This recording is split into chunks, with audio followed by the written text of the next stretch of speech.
باپ ایک ذریعہ ہے. اللہ کا قرآن کہتا ہے هُوَ خَلَقَكُمْ, وہی ہے جس نے تمہیں پیدا کیا. ثُمَّ صَوَّرْنَاكُمْ, وہی ہے جو صورتیں بنانے والی ذات ہے. تو صورت تو پیٹ میں وہ بناتا ہے, بیٹا پیدا ہوگا یا بیٹی پیدا ہوگی, اس کا تعلق اس عورت سے نہیں ہے جس کو تم طلاق دے رہے ہو, جس کو تم گھر سے باہر نکال رہے ہو, جس کو تم نے 4 سال سے میکے میں بٹھا دیا, جس غریب کی بیٹی پر ظلم کرتے جا رہے ہو. یاد رکھیے اسلام کا مزاج یہ ہے, کما تدین و تدان, تم جیسا کرو گے ویسا ہی تمہارے ساتھ کیا جائے. سبحان اللہ. اسلام ظلم کی اجازت نہیں دیتا ہے. اسلام میں کسی بھی قیمت پر ظلم کو گوارا نہیں کیا گیا. آج ہمارے ہاں ہو یہی رہا ہے. اور اگر یہی بیٹی بہن ہو, کیا ہو بھائی صاحب کو جگہ دیجیے, یہی بیٹی اگر بہن بن جائے, میں سمجھ رہا ہوں بہت سارے لوگ سو رہے ہیں, میں بات مکمل کر رہا ہوں, یہی بیٹی بہن بن جائے, میں آپ کو ایک چھوٹی سی بات بتاؤں. آپ کی توجہ ہے, توجہ ہے آپ کی. ایک شخص نے آ کے کہا رمضان کے مہینے میں, کہا حضرت اللہ نے مجھے بڑی مال و دولت سے نوازا ہے, میری بہن ہے,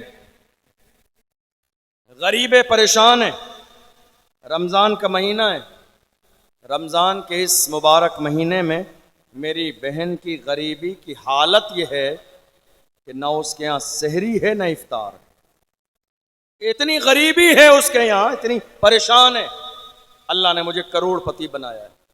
تو حضرت مسئلہ یہ بتائیے, کیا میں اپنی بہن کو زکوٰۃ دے سکتا ہوں؟ سوال سمجھ آیا آپ سب کو؟ کیا میں مالدار ہوں, بہن غریب ہے, سسرال میں فاقے انس کے گھر رمضان میں سحری اور افطار کا بھی انتظام نہیں, کیا میں اپنی بہن کو زکوٰۃ دے سکتا ہوں؟ ہم نے جب مسئلہ بتایا تو کہا ظالم انسان, بہن کو زکوٰۃ نہیں, جو پراپرٹی میں حصہ ہے وہ دے دے, زکوٰۃ دینے کی نوبت ہی نہیں ہے. جو وراثت میں حصہ ہے بہن کا وہ آپ دے دیجئے, زکوٰۃ دینے کی نوبت ہی نہیں آئے گی. کیا آج ہمارے یہاں بہنوں کو حصہ دیا جا رہا ہے؟ نہیں. آج قوم مسلم نے مزاج یہ بنا لیا, اگر کوئی بہن مانگ لے تو بھائی اس سے زندگی اور موت کا رشتہ ختم کر دیتے. اتنی بہن اچھی نہیں ہے, اس نے اپنا حق مانگ لیا. یہ حق اللہ نے قرآن میں مقرر کیا ہے. یہ حق میں نہیں کہہ رہا ہوں, یہ علماء نہیں بتاتے ہیں, اللہ نے اعلان فرمایا بہن کا حق پراپرٹی میں برابر کا ہے. دو ایمانداری سے, آج نہیں دو گے کل قیامت کے دن جواب دینا پڑے گا. وہ بھی تو ذمہ دار ہے, باپ اس کا بھی ہے. بڑی معذرت کے ساتھ, آپ سب بھائی ہیں, آپ کی بہنیں ہیں, اللہ سلامت رکھے. آج دیکھا یہ جا رہا ہے, حالات اتنے خراب ہیں. ہم لوگ جلسوں میں جاتے ہیں, ہماری کتنی مائیں بہنیں ملتی ہیں, کہتی ہیں حضرت کوئی ایسا وظیفہ بتا دیجئے, 10 سال ہو گئے میرے بھائی نے مجھ سے سلام نہیں کیا. حضرت کوئی ایسی دعا بتا دیجئے, 5 سال ہو گئے میرے بھائی نے مجھ سے ملاقات نہیں کی. حضرت کوئی ایسا وظیفہ بتا دیجئے, 4 سال ہو گئے میرے بھائی نے مجھے دیکھا نہیں. حضرت کوئی ایسی دعا بتا دیجئے, 2 سال ہو گئے میرے بھائی نے مجھے نہ اپنے دروازے پہ بلایا نہ میرے دروازے پر آیا. آج کتنی بہنیں ایسی ہیں جو اگر گرمی کی چھٹی میں اپنے مائکے آ جائیں تو بھائی کے چہرے کا جغرافیہ بھی بدل جاتا ہے, بھاوچ کے چہرے کا بھی جغرافیہ بدل جاتا ہے, اور ان کا انداز ایسا رہتا ہے گویا کہ انہوں نے 2 وقت کا کھانا کھلا کے احسان کر دیا. نہیں میرے عزیزو, یہ غلط فہمی اپنے ذہن سے باہر نکال دیجئے. تمہیں اندازہ بھی نہیں ہے میرے نبی نے کیا فرمایا, مہمان تمہارے دروازے پہ بعد میں آتا ہے, اس کے حصے کا رزق اللہ تمہارے دروازے پہ پہلے بھیج دیتا. مہمان بعد میں آتا ہے, اور یہ تو پھر بہن ہے, تمہاری زمین کی بھی حصے دار ہے, تمہاری دولت کی بھی حصے دار ہے, کرایہ دار نہیں ہے, حصے دار ہے. یہ آج حالات ہماری نگاہوں کے سامنے ہیں. کتنے بھائی ایسے ہیں, آپ کو معلوم ہے بہن کتنی عظیم ہوتی ہے, بہن کتنی عظیم. آج قوم مسلم کا حال یہ ہے. ابھی جامع میاں صاحب قبلہ فرما رہے تھے, آج ہماری قوم کو ضرورت ہے دعا تعویذ کی. کوئی بابا مل جائے, تعویذ مل جائے, کس کا؟ کاروبار کا.